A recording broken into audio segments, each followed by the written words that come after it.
Okay, 36 problem, exercise 1 below. The domain of cosecant 4x is options ఈ విధంగా ఉన్నాయి. So synopsis చూసినట్లయితే domain of cosecant x, domain of cosecant x is r minus n pi.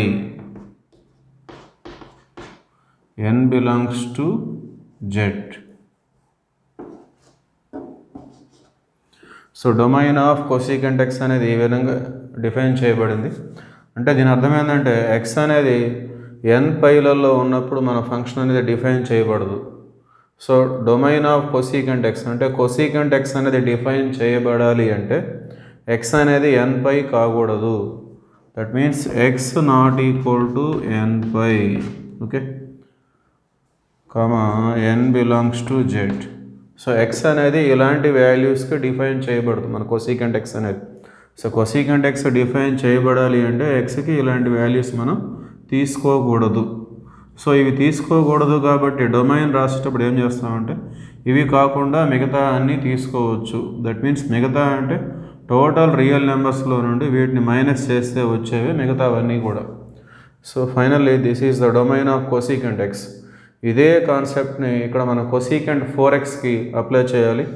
ఇక్కడ x ప్లేస్లో మనకి 4x ఉంది. therefore that implies, so మన problem కూడా ఎగ్జిస్ట్ అవ్వాలి, డిఫైన్ చేయబడాలి అంటే ఆ x ప్లేస్లో ఉన్నటువంటి 4x అనేది it is not equal to integral multiples of pi. So n pi అనేది కాకూడదు, n belongs to z. That implies x not equal to n pi by 4, comma n belongs to z. Therefore x not equal to integral multiples of pi by 4. Therefore x not equal to n pi by 4. దీన్ని మనం ఈ విధంగా represent చేస్తాం. therefore domain.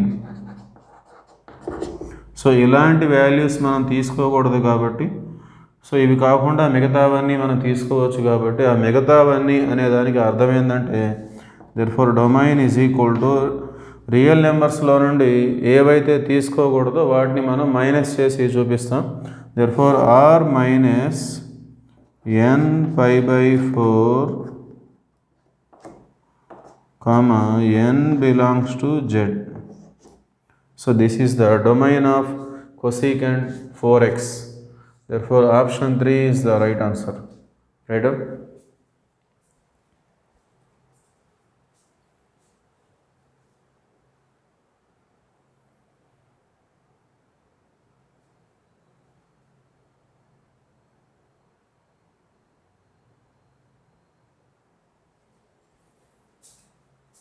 Okay, 37th question. Domain of fx tan 2x by 6 cos x plus 2 sin 2x is. ఈ విధంగా ఇచ్చారు function. ముందుగా మన ఫంక్షన్ డిఫైన్ చేయబడాలి అంటే న్యూమరేటర్లో ఉన్నటువంటి tan 2x డిఫైన్ చేయబడాలి. దాంతోపాటు ఇక్కడ డినామినేటర్ కూడా ఉంది కాబట్టి డినామినేటర్ అనేది 0 కాకుండా ఉండాలి. సో ఆల్మోస్ట్ డినామినేటర్ ఉన్నటువంటి ప్రాబ్లమ్స్లో డినామినేటర్ మనం 0 కాకుండా చూసుకుంటాం. సో ఇక్కడ కూడా అదే డినామినేటర్ అనేది 0 కాకూడదు. అదేవిధంగా tan 2x అనేది కూడా డిఫైన్ చేయబడాలి. ఎందుకు ఇలా పర్టికులర్గా చెప్తున్నానంటే tan అనేది కొన్ని వాల్యూస్కి ఇన్ఫినిటివ్గా ఉంటుంది. That means not defined. tan x is not defined for some values. It is not defined for integral multiples of pi by 2. Okay, so pi by 2 మల్టిపుల్స్కి అది డిఫైన్ చేయబడదు కాబట్టి మరి మన ఫంక్షన్ డొమైన్ కనుక్కోవాలి అంటే సో ఇది కూడా డిఫైన్ చేయబడాలి. and at the same time our denominator must be not equal to 0. okay, so ఇవి మన కండిషన్స్ మనం తీసుకొని చేయవలసి ఉంటుంది. fx is defined only when tan 2x is defined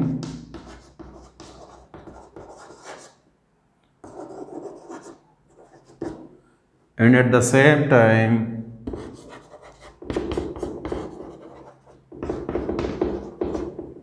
our denominator, that means cos x, 6 cos x plus 2 sin 2x is not equal to 0.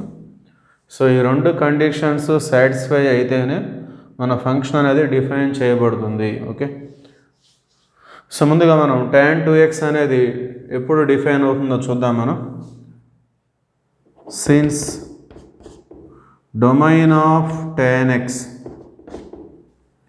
Is r minus 2n plus 1 into pi by 2. See the synopsis చూసినట్లయితే తెలిసిపోతుంది.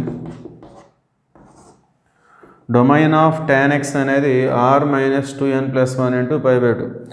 అంటే tan x అనేది pi by 2 మల్టిపుల్స్కి define చేయబడదు కాబట్టి, so total real నెంబర్స్లో నుండి ఆ pi by 2 మల్టిపుల్స్ని మైనస్ చేసినట్లయితే then we get the domain of tan x. మరి ఇక్కడ మనకి tan 2x ఉంది కాబట్టి, so tan 2x is defined for 2x not equal to 2n plus 1 into pi by 2 comma n belongs to z. So x ప్లేస్లో 2x ఉంది. So ఇక్కడ x అనేది ఇలాంటి వాల్యూస్ తీసుకోకూడదు. ఇక్కడ x ప్లేస్లో 2x ఉంది కాబట్టి 2x అనేది ఇలాంటి వాల్యూస్ని మనం తీసుకోలేము. 2n plus 1 into pi by 2. So ఈ 2 అనేది రైట్ సైడ్ వచ్చినట్లయితే x not equal to 2n plus 1 into 2 2s 4. So this is the domain of tan 2x in the numerator. Numerator define కావాలి అంటే x అనేది ఇలాంటి వాల్యూస్ తీసుకోకూడదు. So మరి ఇలాంటివి తీసుకోకూడదు అన్నప్పుడు ఎలాంటివి తీసుకోవాలి? r minus 2n plus 1 into pi by 4 comma n belongs to z. అలాంటి వాల్యూస్ మనం తీసుకోవాలి. ఓకే, ఇక్కడ వరకు రాసుకోండి.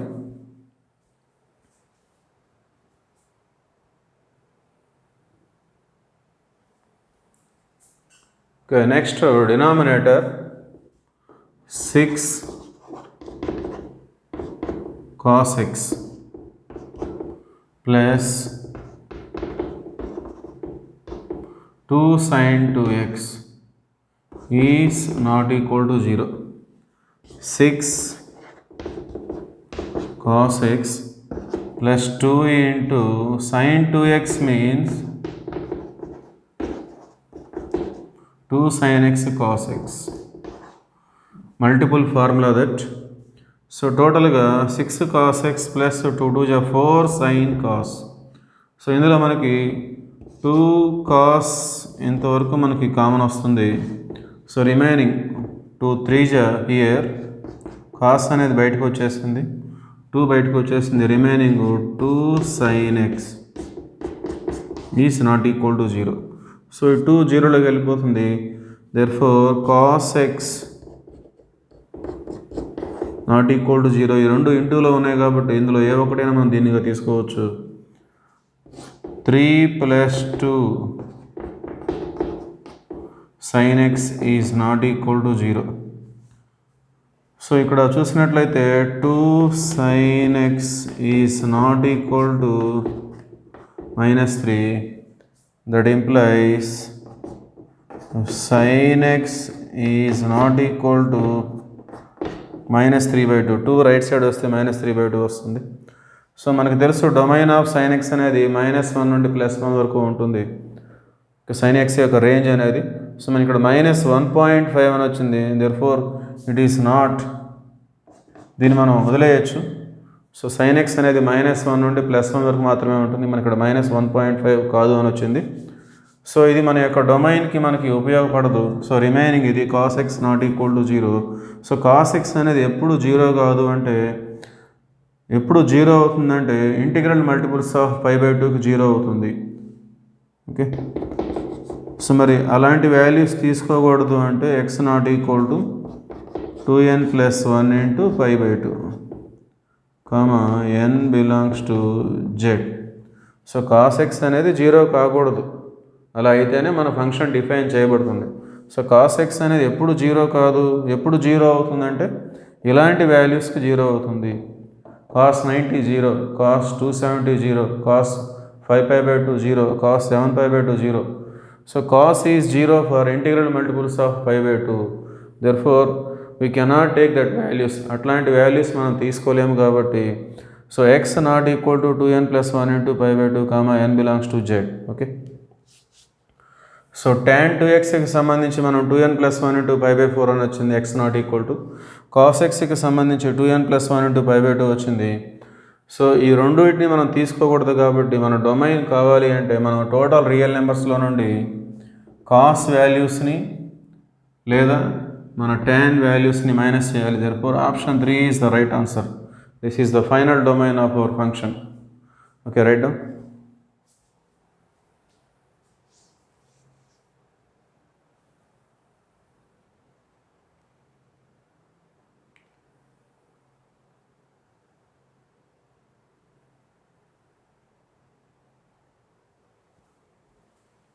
Okay, next 38th question. If fx is equal to modulus of sin x has an inverse if its domain is, దీనికి inverse కనుక ఉన్నట్లయితే దాని యొక్క డొమైన్ ఏమై ఉంటుందని చెప్పేసి అడుగుతున్నారు. Okay, so that is our question. ముందుగా మనకి sin x గురించి ఒక ఐడియా ఉన్నట్లయితే మనం మాడ్యులస్ ఆఫ్ sin x గురించి ఈజీగా చెప్పేయచ్చు. We know that, so sin x గురించి మనకు తెలిసినటువంటి ఒక synopsis point, sin x is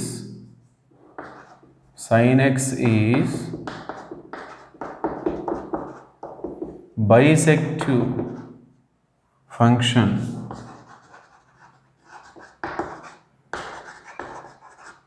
from minus pi by 2 comma pi by 2 closed interval to closed interval minus 1 comma 1. So sin x అనేటటువంటి function ఈ interval నుండి ఈ ఇంటర్వల్కి బైజెక్టివ్ ఫంక్షన్ అవుతుంది. Okay, so sin x graph మీరు observe చేసినట్లయితే మనకు తెలిసిపోతుంది ఈ విషయం. So sin x is bijective function from closed interval minus pi by 2 comma pi by 2 to closed interval minus 1 comma 1. So ఇక్కడ నుండి ఇక్కడికి బైజెక్టివ్ ఫంక్షన్ అయింది కాబట్టి this is the domain of sin x and this is the range of sin x. Okay, now take modulus. So sin x ఎప్పుడైతే bijective function అవుతుందో దానికి ఖచ్చితంగా inverse function ఉంటుంది. అంటే ఒక ఫంక్షన్కి ఇన్వర్స్ అనేది ఉండాలంటే అది ఖచ్చితంగా బైజెక్టివ్ ఫంక్షన్ అయి ఉండాలి. So that sin x is bijective, therefore it has inverse. So దీనికి ఇన్వర్స్ ఉంటుంది. సో దీనికి ఇన్వర్స్ ఉండాలి అంటే దాని యొక్క డొమైన్ ఏమై ఉండాలి, minus pi by 2 comma pi by 2 closed interval. This is about sin x, but we have modulus of sin x. So in the similar way modulus of sin x, so మనం mode apply చేస్తే ఈ minus అనేది ఉండదు, minus ప్లస్గా మారిపోతుంది. So మన function ఇలా ఉంటుంది. therefore modulus of sin x is bijective from, so mode apply చేస్తున్నాం కాబట్టి ఇక్కడ ఇది lower value upper value. So mode apply చేస్తున్నాం కాబట్టి లోయర్ వాల్యూ అనేది ఇంకా 0గా మారిపోతుంది, అప్పర్ వాల్యూ pi by 2గా ఉంటుంది. ఓకే, టు రేంజ్ వచ్చేసి ఇంకా మైనస్ వాల్యూస్ ఉండవు కాబట్టి 0, 1 ఈ విధంగా తీసుకోవాల్సి ఉంటుంది మనం. సో మోడ్ వితౌట్ మోడ్ లేనప్పుడు ఇది ఒక బైజెక్టివ్ ఫంక్షను ఈ ఇంటర్వల్ నుండి ఇంటర్వల్కి. ఎప్పుడైతే మనం మోడ్ తీసుకుంటామో మైనస్ వాల్యూస్ అన్నీ కూడా ప్లస్ అయిపోతాయి కాబట్టి అప్పుడు డొమైన్లో ఉన్నటువంటి మినిమం వాల్యూ 0 అవుతుంది, మ్యాక్సిమం వాల్యూ pi by 2. అదేవిధంగా రేంజ్లో మినిమం వాల్యూ 0 అవుతుంది, మ్యాక్సిమం వాల్యూ 1. ఓకే, గుర్తుపెట్టుకోండి. therefore సో ఎప్పుడైతే ఈ ఫంక్షన్ మాడ్యులస్ ఫంక్షన్ అనేది బైజెక్టివ్ అవుతుందో then it has inverse. So bijective అయినటువంటి ప్రతి ఫంక్షన్కి ఇన్వర్స్ ఉంటుంది కాబట్టి సో ఈ ఫంక్షన్కి ఇన్వర్స్ ఉండాలి అంటే డొమైన్ ఏమై ఉండాలి, closed interval 0, pi by 2. Okay, therefore the answer is option 2. Right?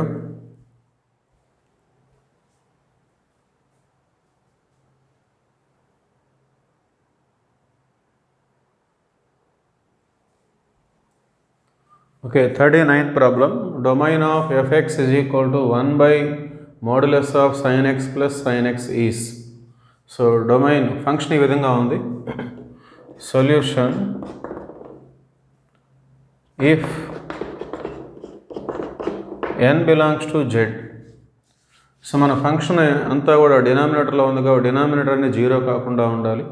So denominator zero ఎప్పుడు అయ్యే అవకాశం ఉంది. ఇక్కడ ఒక ఫంక్షన్ మాడ్యులస్లో ఇచ్చారు, ఇంకోటి వితౌట్ మాడ్యులస్ ఇచ్చారు.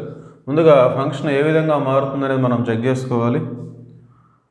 Since modulus of sign X plus sign X ఇది 2 sin xగా మారే సందర్భం ఎప్పుడు.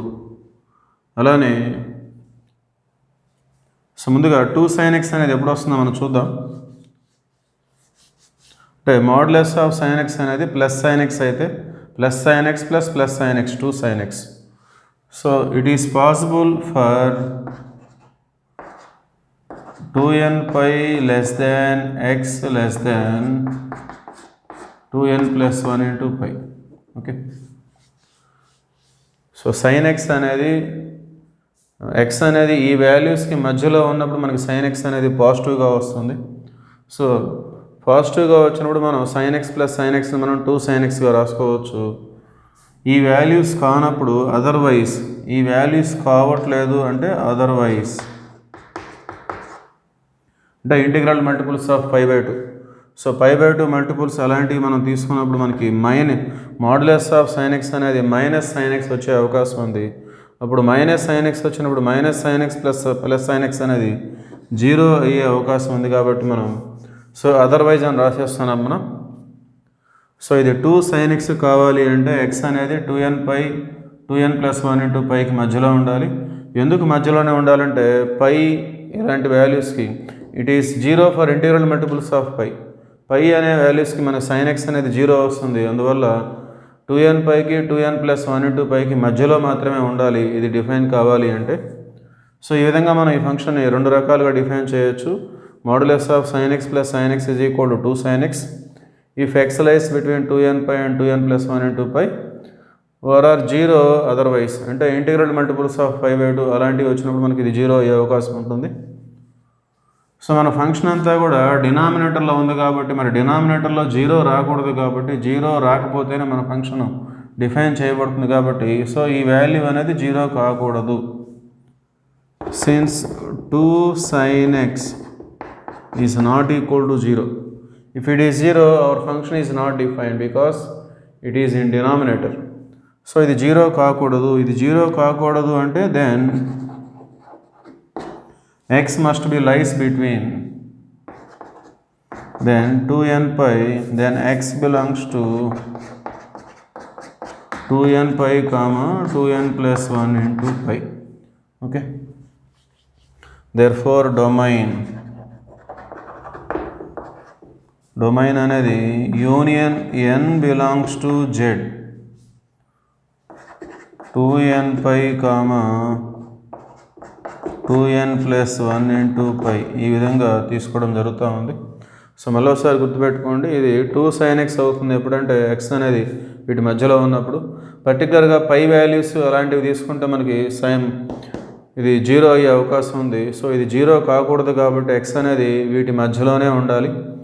సో ఇంటిగ్రల్ మల్టిపుల్స్ ఆఫ్ π/2కి ఇది ఖచ్చితంగా జీరో వస్తుంది. ఎందుకంటే మాడ్యులస్ ఆఫ్ sin x అనేది మైనస్ sin x అవడం వల్ల మైనస్ sin ప్లస్ sin అనేది జీరో అవుతుంది. సో మనకి ఈ ఫంక్షన్ మొత్తం కూడా డినామినేటర్లో ఉంది కాబట్టి ఇది డినామినేటర్లో జీరో కాకుండా ఉంటేనే మన ఫంక్షన్కి డొమైన్ అనేది పాసిబుల్ అవుతుంది. So if it is not equal to zero then x belongs to 2n pi comma 2n plus 1 into pi. So ఈ ఇంటర్వల్ మధ్యలో ఉన్నప్పుడు మాత్రమే ఇది జీరో కాకుండా ఉండే ఛాన్స్ ఉంటుంది.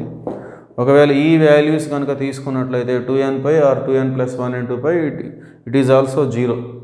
సో ఇది జీరో అయితే డిఫైన్ కాదు కాబట్టి సో ఈ వాల్యూస్ తీసుకోకూడదు. వీటి మధ్యలో ఉన్నటువంటి వాల్యూస్ మాత్రమే మనం తీసుకోవాలి. Okay, therefore our domain is union n belongs to z 2n pi comma 2n plus 1 into pi. That means option 3 is the right answer.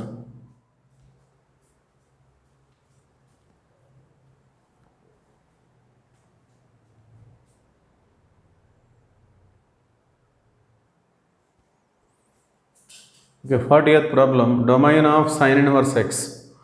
ఇది ఒక స్టాండర్డ్ రిజల్ట్. సొల్యూషన్ వచ్చేసి we know that range of sin x, range of sin x తీసుకుంటే మనకి -1, 1 వస్తుంది. So sin x యొక్క range sin inverse xకి డొమైన్గా మారిపోతుంది.